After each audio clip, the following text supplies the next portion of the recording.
Hello students, আমি মনোজিৎ কমার্সের smart ক্লাসে তোমাদের সবাইকে স্বাগত। আমরা আজ থেকে সেমিস্টার 3 2026 রেগুলার ক্লাস শুরু করতে চলেছি।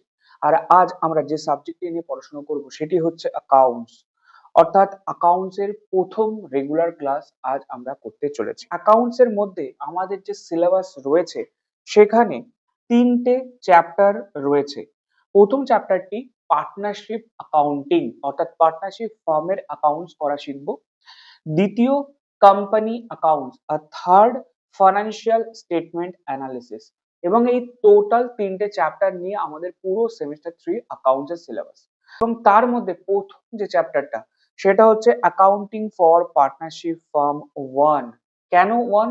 কারণ এর পার্ট 2 আমরা শিখতে চলেছি সেমিস্টার 4 এর মধ্যে। তাহলে সেমিস্টার 3 এর accounting for partnership firm 1 important কেন? কারণ এখানে আমরা পার্টনারশিপ ফার্মের বেসিক অ্যাকাউন্টিং শিখতে চলেছি। পার্টনারশিপ ফার্ম কাকে বলে জানতে চলেছি, কিভাবে পার্টনারশিপ ফার্মের অ্যাকাউন্টস বানানো হয়, কি কি করা হয়, এই সমস্ত বেসিক জিনিসগুলো আমরা শিখব।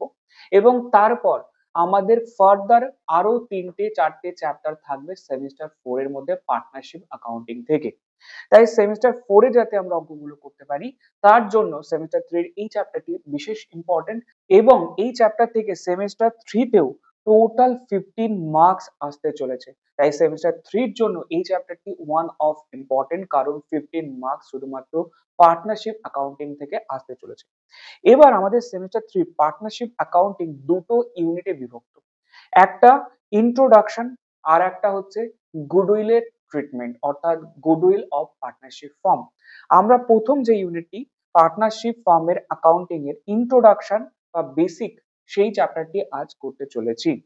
টোটাল ওভারঅল সেমিস্টার 3 আমাদের এমসিকিউ বেসড পরীক্ষা হতে চলেছে। অর্থাৎ প্রত্যেকটা সাবজেক্ট আমাদের 40 মার্কসের হবে এবং 40টা আমাদের এমসিকিউ থাকবে। টোটাল আমাদের 80টা এমসিকিউ থাকবে, 80। তার মধ্যে 40টা এমসিকিউ আমাকে অ্যাটেন্ড করতে হবে। অর্থাৎ একটা এমসিকিউ এর অল্টারনেটিভ আর একটা আমাদের থাকবে। এবং আমাদের টোটাল 2 আওয়ার্স সময় দেওয়া থাকবে 40 মার্কের এমসিকিউ অ্যাটেন্ড করার জন্য। তাহলে অ্যাকাউন্টস এর সেমিস্টার 3 2026 রেগুলার ক্লাসে ফার্স্ট ক্লাসে তোমাদের সবাইকে স্বাগত। আমার এই মাস্টার নোটবুক যেখান থেকে আমি ক্লাসটা করাচ্ছি, এটার লিংক তোমাদের ডেসক্রিপশন বক্স এবং কমেন্ট বক্সে পিন করে দিয়েছি। তোমরা ওখান থেকে ডাউনলোড করে নেবে। এবং পিডিএফ এর মধ্যে আমি প্রত্যেকটা টপিক, প্রত্যেকটা কনসেপ্ট ইনক্লুড করে দিয়েছি। পরীক্ষার আগে জাস্ট এই পিডিএফটাকে ফলো করলে তোমার আর কিচ্ছু লাগবে না পুরো চ্যাপ্টারের জন্য। পিডিএফটার মধ্যে দেখো যেখানে যেখানে আমি বোল্ড করে দিয়েছি, দ্যাট ইজ ইম্পর্টেন্ট পয়েন্ট। এবং যেখানে যেখানে আমি কালার করে দিয়েছি, এই জায়গা থেকে এমসিকিউ আসে বা এসেছে বা আসার সম্ভাবনা রয়েছে। তাহলে এইগুলো মোস্ট ইম্পর্টেন্ট। বোল্ড করাগুলো চ্যাপ্টারের কনসেপ্ট অনুযায়ী ইম্পর্টেন্ট। এবং পুরো পিডিএফটার মধ্যে যেখানে যেখানে নোটস দেওয়ার, সেখানে আমি নোটস গুলোকে সুন্দরভাবে কালারফুল ইমেজের মধ্যে দিয়েছি, যাতে তোমাকে এটা দেখলেই তোমার পরীক্ষার এমসিকিউ কনসেপ্ট গুলো মনে পড়ে। এইভাবে পুরো পিডিএফটা তোমাকে ফলো করতে হবে, ক্লাসটা করতে হবে এবং পরীক্ষায় এমসিকিউ এর জন্য তুমি প্রিপেয়ার্ড হয়ে যাবে। তাহলে চলো সময় নষ্ট না করে আমাদের প্রথম চ্যাপ্টার অ্যাকাউন্টস এর অ্যাকাউন্টিং ফর পার্টনারশিপ ফার্ম 1 শুরু করা যাক। তো আমাদের সেমিস্টার 3 তে অ্যাকাউন্টস এ প্রথমবার আমরা একটা বিজনেসের নাম শুনছি, যার নাম হচ্ছে অংশীদারি বিজনেস বা পার্টনারশিপ ফার্ম। তো সবার আগে আমাদেরকে জানতে হবে পার্টনারশিপ ফার্ম বা অংশীদারি বিজনেস কাকে বলে। তো দুই বা ততোধিক ব্যক্তি সকলে মিলে বা সমন্বয়ে লাভ ক্ষতি বন্টনের উদ্দেশ্যে সকলের দ্বারা, অর্থাৎ সবাই মিলে অথবা সকলের হয়ে এক বা একাধিক ব্যক্তির দ্বারা, ফর এন এক্সাম্পল 4জন ব্যক্তি মিলে একটা ব্যবসা শুরু করলো। কিসের জন্য? তার থেকে যা প্রফিট বা লস হবে সেগুলো নিজেদের মধ্যে ভাগ করে নেওয়ার জন্য। এবারে 4জন ব্যক্তি চাইলে 4জনেই বিজনেস চালাতে পারে ডেইলি বেসিসে, অথবা বলল যে 3জন ব্যক্তি সময় পাবে না, তো 3জনের হয়ে একজন ব্যক্তি পুরো বিজনেসটা চালাচ্ছে, অথবা সকলের হয়ে এক বা একাধিক ব্যক্তি ব্যবসা চালাচ্ছে। তার মানে আমরা যে কজন মিলে ব্যবসা শুরু করলাম, এমন কোনো দরকার নেই যে সবাই মিলে ব্যবসাটা চালাতে হবে। আমরা চাইলে সবাই মিলে ব্যবসা চালাতে পারি, অথবা আমাদের হয়ে কোনো একজন ব্যক্তিও ব্যবসা চালাতে পারে, অথবা অনেকগুলো ব্যক্তিও ব্যবসা চালাতে পারে। তো এই ধরনের ব্যবসাকে পরিচালিত হয়, তাদেরকে বলা হয় অংশীদারি প্রতিষ্ঠান বা পার্টনারশিপ বিজনেস। অর্থাৎ মোদ্দা কথা হচ্ছে, দুই বা ততোধিক ব্যক্তি, আমি যদি কোনো একজন ব্যক্তির সাথে একসাথে মিলে কোনো একটা ব্যবসা করি এবং প্রফিট বা লস যা হবে নিজেদের মধ্যে কোনো একটা বিশেষ রেশিওতে ভাগাভাগি করে নেব, সেই উদ্দেশ্যের জন্য যে ব্যবসাটা চালাচ্ছি তাকেই বলা হয় পার্টনারশিপ বিজনেস, অংশীদারি বিজনেস। এবার যে সকল ব্যক্তি একে অপরের সাথে অংশীদারি সম্পর্কে আবদ্ধ হলো, একে অপরের অংশীদার বিজনেস শুরু করলো, তাদের প্রত্যেককে একজন আরেকজনের অংশীদার বা পার্টনার নামে ডাকা হয়।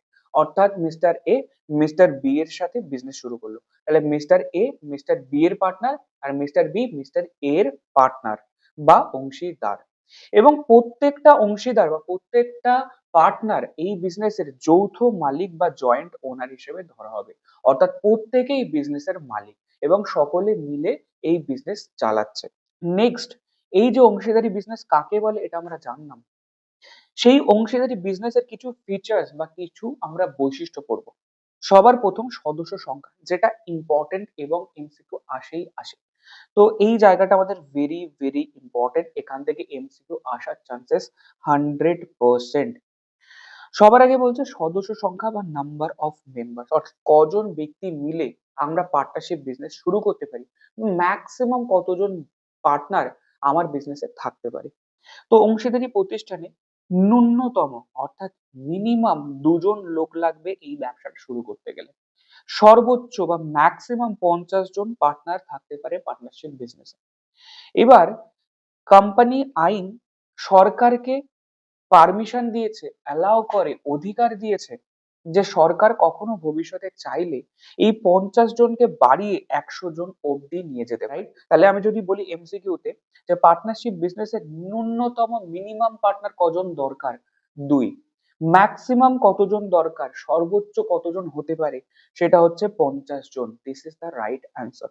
এরপর চুক্তি বা এগ্রিমেন্ট, এটা আরো একটি ইম্পর্টেন্ট কনসেপ্ট এবং পার্টনারশিপের এমসিকিউ এর জন্য ইম্পর্টেন্ট। অংশীদারি প্রতিষ্ঠান চুক্তির ভিত্তিতে গঠিত হয়। চুক্তি মানে কি? চুক্তি মানে হচ্ছে একটা এগ্রিমেন্ট।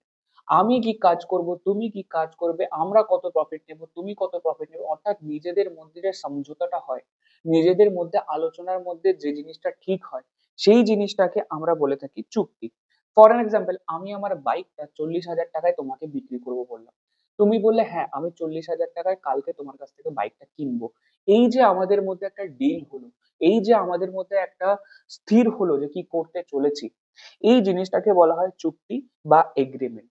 এবার এই চুক্তি বা এগ্রিমেন্ট লিখিত হতে পারে, অর্থাৎ আমি তোমাকে লিখে কাগজে জানিয়েছি, অথবা আমি মুখে ফোন করে তোমাকে জানালাম বা তোমার সাথে দেখা হয়েছে তোমাকে বললাম যে আমার বাইকটা বিক্রি করতে পারি। তাহলে চুক্তি বা এগ্রিমেন্ট আমরা লিখিত বা মৌখিক দু রকমেরই হতে পারে। কিন্তু যখন এই লিখিত চুক্তিকেই বলা হয় অংশীদারি চুক্তিপত্র বা পার্টনারশিপ ডিড, অর্থাৎ অংশীদাররা তারা কিভাবে ব্যবসা চালাবে, কত প্রফিট নেবে, কি করবে না করবে, এই লিখিত ভাবে যদি কোনো চুক্তি বানায়, সেই লিখিত চুক্তিকেই বলা হয় অংশীদারি চুক্তি বা পার্টনারশিপ ডিড। এখান থেকে দুটো কনসেপ্ট আমাদেরকে ভালোভাবে ক্লিয়ার করতে হবে। ফার্স্ট, নর্মাল যে চুক্তি বা নর্মাল যে এগ্রিমেন্ট, সেটা লিখিত বা মৌখিক যে কোনো রকম হতে পারে, অর্থাৎ উভয়ই হতে পারে। তাহলে এমসিকিউ যদি আসে চুক্তি কি হবে, লিখিত মৌখিক নাকি উভয়, তো চুক্তি বা এগ্রিমেন্ট লিখিত মৌখিক দুটোই হতে পারে। কিন্তু পার্টনারশিপ চুক্তি বা পার্টনারশিপ ডিড কি হবে, তো পার্টনারশিপ ডিড হবে লিখিত, অর্থাৎ সর্বদাই লিখিত বা রিটেন হতে হবে। কারণ লিখিত চুক্তিকেই পার্টনারশিপ ডিড বা অংশীদারি চুক্তি বলে। তাহলে এখানে কিন্তু গোলালে চলবে না। তাহলে পার্টনারশিপ ডিড বা অংশীদারি চুক্তি অবশ্যই অবশ্যই লিখিত হতে হবে। এইবার আমাদের অংশীদারি চুক্তি বা পার্টনারশিপ ডিড তৈরি হয়ে গেল, আর এই ডকুমেন্টসটা হচ্ছে পার্টনারশিপ বিজনেসের সব থেকে ইম্পর্টেন্ট ডকুমেন্ট। কারণ পার্টনারশিপ বিজনেসে পার্টনারশিপ ডিডে যা লেখা থাকবে সেই অনুযায়ী বিজনেস চলবে, যা লেখা থাকবে না সেইগুলো ফলো করা হবে না। তোমাকে ধরো বললাম আমি 10,000 টাকা করে প্রত্যেক মাসে স্যালারি দেবো, এই জিনিসটা যদি পার্টনারশিপ ডিডে লেখা থাকে তবেই পাবে, না হলে পাবে না। এবং কে কত ভাগ প্রফিট নেবে, কে কত ভাগ লস নেবে, এই জিনিসটাও পার্টনারশিপ ডিডের মধ্যে লেখা থাকতে হবে। অর্থাৎ মোদ্দা কথা, পার্টনারশিপ ডিড পার্টনারশিপ বিজনেসের মেরুদণ্ড, বা পার্টনারশিপ ডিডের ওপর নির্ভর করেই চলছে। এবার এই পার্টনারশিপ ডিড আমরা তো বানিয়ে নিলাম, সেটা সরকারের কাছে রেজিস্ট্রেশন করানো কি বাধ্যতামূলক? অর্থাৎ সরকারের কাছে ওটা কি আমি লিস্ট করাবো? তাহলে সরকারের কাছে রেজিস্ট্রেশন করানো বাধ্যতামূলক নয়। আমরা পার্টনারশিপ ডিড বা অংশীদারি চুক্তিপত্র চাইলে, আমার ইচ্ছা হলে সরকারের কাছে নিবন্ধিত বা রেজিস্ট্রেশন করাতে পারি, অথবা অনিবন্ধিত বা আনরেজিস্টার্ড উভয়ই হতে পারে। অর্থাৎ আমার ইচ্ছা, আমি পার্টনারশিপ ডিডকে, অংশীদারি চুক্তিকে রেজিস্ট্রেশন করাবো কি করাবো না। তাহলে যদি এমসিকিউ আসে যে অংশীদারি চুক্তিপত্র রেজিস্টার্ড করানো কি বাধ্যতামূলক, না বাধ্যতামূলক নয়, ইচ্ছাধীন। অর্থাৎ আমার ইচ্ছা আমি রেজিস্ট্রেশন করাবো, আমার ইচ্ছা রেজিস্ট্রেশন করাবো না, রাইট? এরপর মুনাফা বন্টন বা শেয়ার অফ প্রফিট, বিজনেস থেকে যা প্রফিট হলো সেটা আমরা ভাগ করব কিভাবে? অংশীদারি চুক্তি যা লেখা থাকবে আমরা সেই রেশিওতে ভাগ করব। কিন্তু যদি অংশীদারি চুক্তি কিছু না লেখা থাকে, যে কে কত ভাগ প্রফিট নেবে, কে কত ভাগ লস নেবে, তাহলে সেটা সমস্ত পার্টনারদের মধ্যে, অংশীদারদের মধ্যে সমহারে বা ইকুয়ালি ভাগ করে নেব, রাইট? তাহলে যদি 4 জন পার্টনার হয়, প্রত্যেকের মধ্যে সমান ভাগে আমরা ভাগ করে নেব, রাইট? 1:1, 1:1 এই রেশিওতে কিন্তু আমরা 4 জনের মধ্যে ভাগ করে নেব। তাহলে এখান থেকেও কিন্তু ইম্পর্টেন্ট এমসিকিউ আসে, যে অংশীদারি চুক্তিপত্রের অনুপস্থিতিতে, অর্থাৎ অংশীদারি চুক্তিপত্র যদি না লেখা থাকে কার কত ভাগ প্রফিট, কার কত ভাগ লস, তাহলে এটা সমান ভাগে ভাগ করব, রাইট? এরপরে স্থায়িত্ব বা ডিউরেবিলিটি, কোন নির্দিষ্ট উদ্দেশ্যে গঠিত অংশীদারি কারবারের ক্ষেত্রে উক্ত উদ্দেশ্য পূরণ হলে অথবা অংশীদারদের মধ্যে বিশ্বাস ভঙ্গ হলে, চুক্তি ভঙ্গ হলে অংশীদারি প্রতিষ্ঠানের বিলোপ সাধন ঘটে। অর্থাৎ অংশীদারি চুক্তি অনুযায়ী অংশীদারি প্রতিষ্ঠান গঠিত হয়েছে, এবং অংশীদারি চুক্তির যেগুলো লেখা রয়েছে সেগুলো যদি কেউ না মানে, সেগুলো যদি কেউ বিশ্বাসঘাতকতা করে, তাহলে বলতে পারি অংশীদারি চুক্তিপত্র বিলোপ সাধন ঘটবে, এবং অংশীদারি প্রতিষ্ঠানেরও বিলোপ সাধন ঘটতে পারে। এরপর কারবার পরিচালনা বা বিজনেস অ্যাডমিনিস্ট্রেশন, সকলে মিলে একত্রে বিজনেস চালাতে পারে, অর্থাৎ যতগুলো পার্টনার সবাই বিজনেস চালাচ্ছে, অথবা সকলের হয়ে কোনো একজন ব্যক্তি বিজনেস চালাচ্ছে, অথবা সকলের হয়ে এক বা একাধিক ব্যক্তি বিজনেস চালাচ্ছে। ফর এন এক্সাম্পল, 4 জন পার্টনার, তার মধ্যে চাইলে চারজনই বিজনেস চালাতে পারে, অথবা 4 জনের হয়ে একজন বিজনেস চালাতে পারে, অথবা 4 জনের হয়ে 2 জন কি 3 জনও ব্যবসা চালাতে পারে। কোনো এমন কোনো তাহলে কোনো এমন কোনো বাঁধা ধরার নিয়ম নেই যে 4 জনকেই চালাতে হবে। চাইলে সবাই বিজনেস চালাতে পারে, অথবা সকলের হয়ে একজন বা একাধিক ব্যক্তিও বিজনেস চালাতে পারে। এরপর অংশীদারগণের দায়, অর্থাৎ প্রত্যেকটা পার্টনারের দায় কি হবে? প্রত্যেকটা পার্টনারের দায় অসীম, অর্থাৎ আনলিমিটেড। অর্থাৎ তুমি পার্টনারশিপ বিজনেস করছো, দেখা গেল আমি ব্যাংক থেকে 10 লাখ টাকা লোন নিয়েছি, মিস্টার এ আর মিস্টার বি 2 জন পার্টনার। লোন নেওয়ার পর দায়টা কার? পার্টনারদের। কালকে যদি মিস্টার বি দেশ ছেড়ে পালিয়ে যায়, তাকে আর খুঁজে পাওয়া যাচ্ছে না, ব্যাংক কিন্তু মিস্টার এর থেকে পুরো 10 লাখ টাকাটা রিকভার করবে। মিস্টার এ কে গিয়ে বলবে যে তুমি আমার লোন ফেরত দাও। মিস্টার এ এটা বলতে পারবে না যে এই পার্টনারশিপ বিজনেসটা তো এ আর বি দুজনের ছিল, তাহলে 50% তুমি বি এর থেকে নাও, 50% আমার থেকে নাও, না। প্রত্যেকটা পার্টনারের দায় অসীম, আনলিমিটেড। অর্থাৎ বিজনেসের যা দায়, পার্টনারের তাই দায়। এবং বিজনেসের যদি টাকা না থাকে, পার্টনাররা নিজের বাড়ি থেকে টাকা এনে সেই টাকা মেটাতে বাধ্য পার্টনারশিপ বিজনেসের জন্য। এরপর পৃথক অস্তিত্ব বা সেপারেট এন্টিটি, আইনের চোখে পার্টনারদেরকে কারবারের কোনো পৃথক সত্তা বা সেপারেট লিগাল এন্টিটি নয়। অর্থাৎ আমি একজন আলাদা ব্যক্তি, তুমি একজন আলাদা ব্যক্তি, কিন্তু পার্টনারশিপ বিজনেসের জন্য পার্টনারশিপ বিজনেস এবং তার পার্টনাররা একই ব্যক্তি। অর্থাৎ এর যা সম্পত্তি এর তাই সম্পত্তি, অর্থাৎ এর সম্পত্তিকে পার্টনারের সম্পত্তি বলে মনে করা হয়, আবার বিজনেসের দায়কেও পার্টনারের দায় বলেই মনে করা হয়। অর্থাৎ দুজনকে আলাদাভাবে ভাবা হয় না, দুজনকে একই ভাবা হয়। এটাই হচ্ছে পার্টনারশিপ বিজনেসের মূল বৈশিষ্ট্য। আর একই ভাবা হয় বলেই যা দায় রয়েছে সেগুলো পার্টনারদেরকে নিজে থেকে মেটাতে হবে। তাই বলা হচ্ছিল পার্টনারশিপ বিজনেসে পার্টনারদের দায় অসীম বা আনলিমিটেড। এরপর পার্টনারশিপ বিজনেসে পার্টনারদের ধরন কত রকমের, অর্থাৎ কত ডিফারেন্ট ডিফারেন্ট টাইপস এর পার্টনার হতে পারে। এক, সক্রিয় পার্টনার বা অ্যাক্টিভ পার্টনার, যে অংশীদার কারবার পরিচালনায় সক্রিয়ভাবে অংশগ্রহণ করেন তাকে সক্রিয় পার্টনার বলে। অর্থাৎ যে পার্টনার প্রত্যেকদিন বিজনেস চালাচ্ছে সক্রিয়ভাবে তাদেরকে বলা হয় অ্যাক্টিভ পার্টনার। ইনঅ্যাক্টিভ পার্টনার বা ঘুমন্ত অংশীদার কাকে বলে? যে অংশীদার কারবারে তার মূলধন বিনিয়োগ করেছেন কিন্তু কারবার পরিচালনায় অংশগ্রহণ করেন না তাদেরকে ঘুমন্ত অংশীদার বা নিষ্ক্রিয় অংশীদার বা স্লিপিং পার্টনার বা ইনঅ্যাক্টিভ পার্টনার বলে। আমার বিজনেসে প্রত্যেকদিন যাওয়ার সময় নেই, আমি টাকা ইনভেস্ট করেছি এবং আমি বিজনেস পরিচালনায় অংশগ্রহণ করছি না, তাই আমাকে বলা হবে স্লিপিং পার্টনার। এরপর কার্যকরী অংশীদার বা ওয়ার্কিং পার্টনার কাকে বলে? যে অংশীদার কারবারে কোনো মূলধন বিনিয়োগ করেন না বা নামমাত্র মূলধন বিনিয়োগ করেন অথচ কারবার পরিচালনায় সক্রিয় অংশগ্রহণ করেন তাদেরকে কার্যকর অংশীদার বলে। অর্থাৎ যে ধরনের পার্টনাররা বিজনেসে চাইলে টাকা ইনভেস্ট করতে পারে অথবা না চাইলে অল্প কিছু টাকা ইনভেস্ট করতে পারে এবং বিজনেস পরিচালনায় ফুল অংশগ্রহণ করছে তাদেরকে আমরা বলবো ওয়ার্কিং পার্টনার বা কার্যকর অংশীদার। সীমিত অংশীদার বা লিমিটেড পার্টনার, আমরা নর্মালি কি দেখলাম? পার্টনারদের দায় অসীম হয়ে থাকে, কিন্তু বিজনেস শুরু করার সময়ই কোন একজন পার্টনার যদি পার্টনারশিপ ডিডের মধ্যে লিখে দেয় যে আমার দায় ম্যাক্সিমাম টাকা হবে যত টাকা আমি বিজনেসে ইনভেস্ট করছি মূলধন দিচ্ছি সেই অবধি, অর্থাৎ আমি যদি 10 লাখ দিই আমার দায় ম্যাক্সিমাম 10 লাখ অবধি হবে, তার থেকে বেশি হবে না।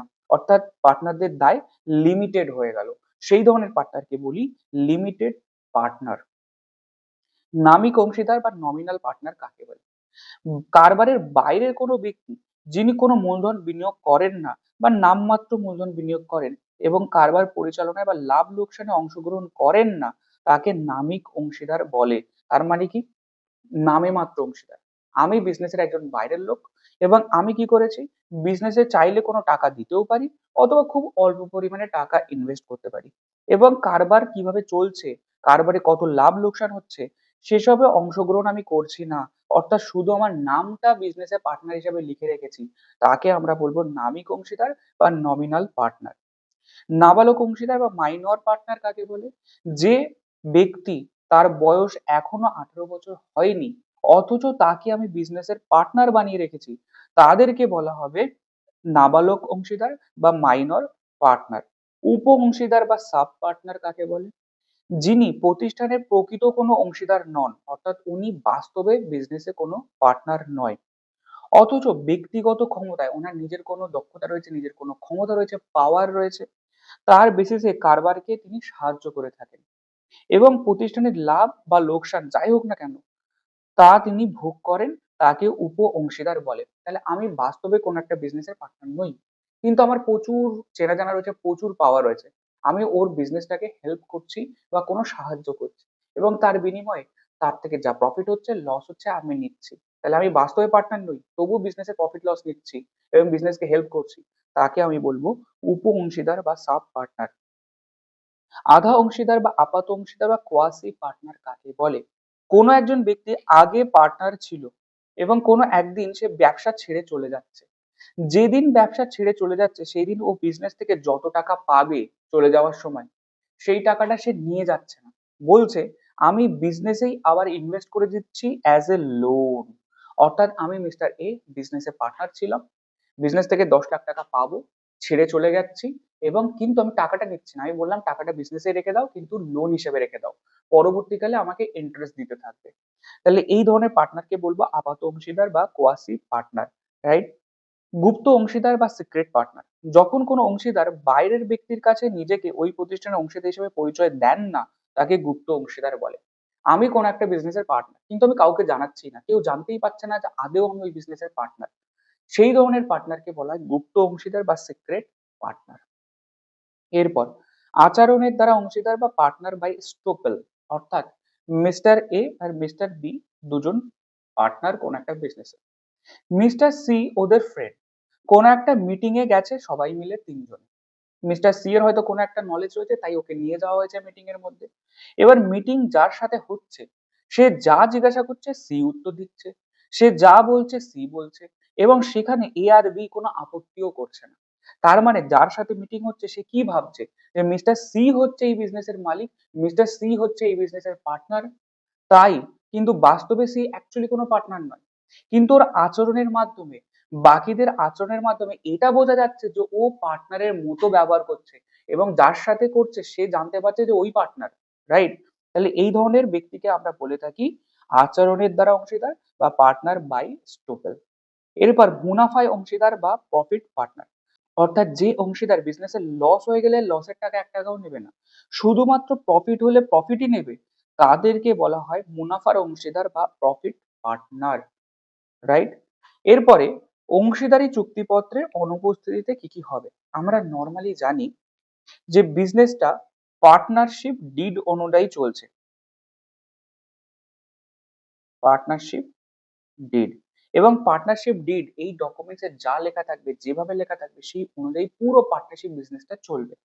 কিন্তু বাই চান্স কোনো জিনিস যদি পার্টনারশিপ ডিডে লেখা না থাকে, তখন আমরা পার্টনারশিপ আইন বা পার্টনারশিপ অ্যাক্ট 1932 এর কথা শুনবো। তাহলে পার্টনারশিপ অ্যাক্ট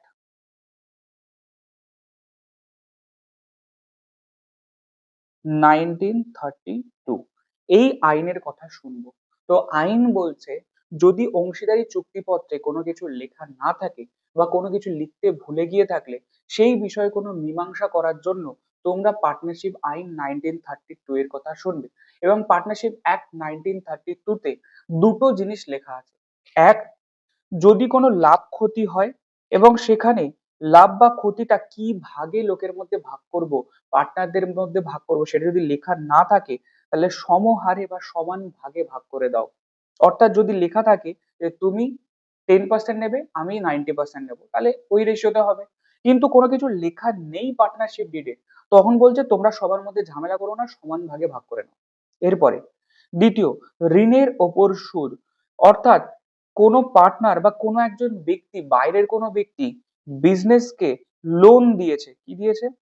লোন দিয়েছে, বলছে এই লোনের ওপর ইন্টারেস্ট তো বিজনেসকে, সেই ব্যক্তিটাকে দিতে হবে, কারণ আমি লোকের কাছ থেকে লোন নিয়েছি, তাহলে আমি ফার্ম লোকের কাছ থেকে লোন নিলাম, তাকে ইন্টারেস্ট দিতে হবে।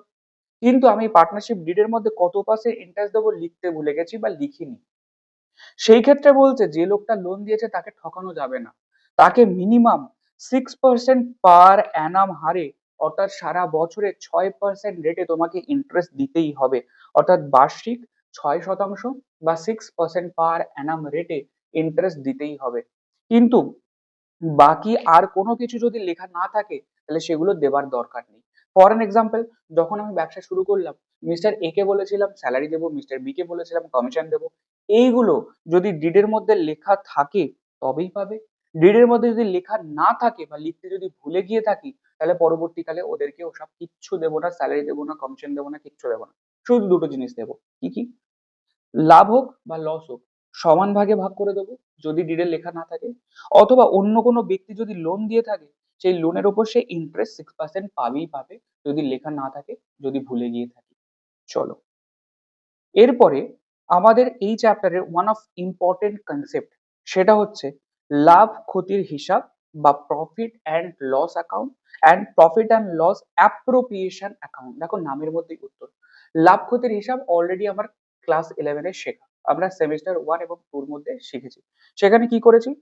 বিজনেসে যা খরচা হচ্ছে, বিজনেসে যা ইনকাম হচ্ছে, সেগুলো আমরা পিএল অ্যাকাউন্টের মধ্যে দেখাচ্ছিলাম। খরচাগুলো ডেবিট দিকে, ইনকাম গুলো ক্রেডিট দিকে, এবং সেখান থেকে আমরা নেট প্রফিট, নেট প্রফিট বার করেছিলাম যে ব্যবসা করে সারা বছর ধরে কত টাকা প্রফিট হয়েছে, কত টাকা লস হয়েছে, এই জিনিসটা আমরা লাভ ক্ষতির হিসাব থেকে বার করেছিলাম। তাহলে আমি বলতে পারি লাভ ক্ষতির হিসাবটা হচ্ছে রিলেটেড টু বিজনেস, অর্থাৎ বিজনেস চালাতে গেলে বিজনেসের যা যা খরচা হয়েছে, বিজনেসের যা যা ইনকাম হয়েছে, সেগুলো দেখিয়ে বিজনেস থেকে আদেও কত টাকা প্রফিট হলো, আদেও কত টাকা লস হলো, এই জিনিসটাকে ক্যালকুলেট করাটাকেই বলা হয় profit and loss account, right? এবং এই প্রফিট অ্যান্ড লস অ্যাকাউন্ট থেকে যা প্রফিট বেরোলো, সেই প্রফিটটা সমস্ত পার্টনারদের মধ্যে ভাগ করে দেওয়ার জন্য আমরা নতুন যে অ্যাকাউন্টটা খুলছি তার নাম হচ্ছে লাভ ক্ষতির বন্টন হিসাব বা profit and loss appropriation account. তাহলে লাভ বা ক্ষতি যা হয়েছে সেটা ভাগ করার জন্য যে হিসাব খুলছি তার নামই হচ্ছে লাভ ক্ষতির বন্টন হিসাব বা প্রফিট অ্যান্ড লস অ্যাপ্রোপ্রিয়েশন। তাহলে এখানে কোন আইটেম গুলো আসবে? যে আইটেম গুলো পার্টনারদেরকে দিতে হবে বা পার্টনারদের থেকে নিতে হবে অ্যাজ এ পার্টনার। তাহলে আমি বলতে পারি এর সমস্ত আইটেম গুলো রিলেটেড টু পার্টনার। তাহলে মনে রাখার সুবিধার জন্য আমরা কি বলছি, প্রফিট অ্যান্ড লস অ্যাকাউন্টের মধ্যে সেই আইটেম গুলো দেখাবো যেটা রিলেটেড টু বিজনেস, অর্থাৎ বিজনেসের খরচা, বিজনেসের ইনকাম। আর প্রফিট অ্যান্ড লস অ্যাপ্রোপ্রিয়েশন অ্যাকাউন্টের মধ্যে সেই আইটেম গুলো দেখাবো যেটা রিলেটেড টু পার্টনার, অর্থাৎ পার্টনাররা স্যালারি পাচ্ছে, পার্টনাররা কমিশন পাচ্ছে, পার্টনাররা প্রফিটের অংশ পাচ্ছে, পার্টনারদেরকে লসের অংশ পাচ্ছে, পার্টনারদের থেকে আমরা ইন্টারেস্ট অন ড্রয়িংস নিয়েছি। এই সমস্ত আইটেম গুলো আসবে প্রফিট অ্যান্ড লস অ্যাপ্রোপ্রিয়েশন অ্যাকাউন্টের মধ্যে। এইবার এর মধ্যে যে আইটেম গুলো আসছে তার একটা নাম রয়েছে। সেই নামটা কি? Charge against profit and appropriation of profit. দেখো, প্রফিট অ্যান্ড লস অ্যাকাউন্টের মধ্যে আমরা সেই আইটেম গুলো নিচ্ছি যেগুলো অল রিলেটেড টু বিজনেস, অর্থাৎ বিজনেসের সাথে রিলেটেড, এবং যেগুলো বিজনেস করতে গেলে করতেই হবে। ফর এক্সাম্পল, আমার কাছে একজন এমপ্লয়ি কাজ করে, তাকে আমি প্রত্যেক মাসে 20,000 টাকা করে স্যালারি দিই। আমি কি তাকে এটা বলতে পারি যে এই বছর বিজনেস করে না আমার লস হয়ে গেছে, আপনি স্যালারি নেবেন না? সে কি আমায় ছেড়ে দেবে? কারণ সে কাজ করেছে, তাকে স্যালারি দিতেই হবে, তাই বিজনেসে প্রফিট হোক বা লস হোক। তাই প্রফিট বা লসের ওপরে এই সমস্ত আইটেম গুলো কোনো কিছু রিলেটেড নয়। বিজনেস চালাতে গেলে এই খরচাগুলো তোমাকে করতেই হবে, এবং প্রফিট হলে দেবো, প্রফিট না হলে দেবো না, এটা শুনবে না কেউ। কারণ প্রফিট হোক বা না হোক তোমাকে দিতেই হবে এই খরচাগুলো। তাই এদেরকে বলা হয় চার্জ এগেইনস্ট প্রফিট। প্রফিট হোক বা না হোক কিচ্ছু যায় আসে না, তোমাকে করতেই হবে। তাই বলা হচ্ছে চার্জ এগেইনস্ট প্রফিট, প্রফিটের উপর ডিপেন্ডেন্ট নয়।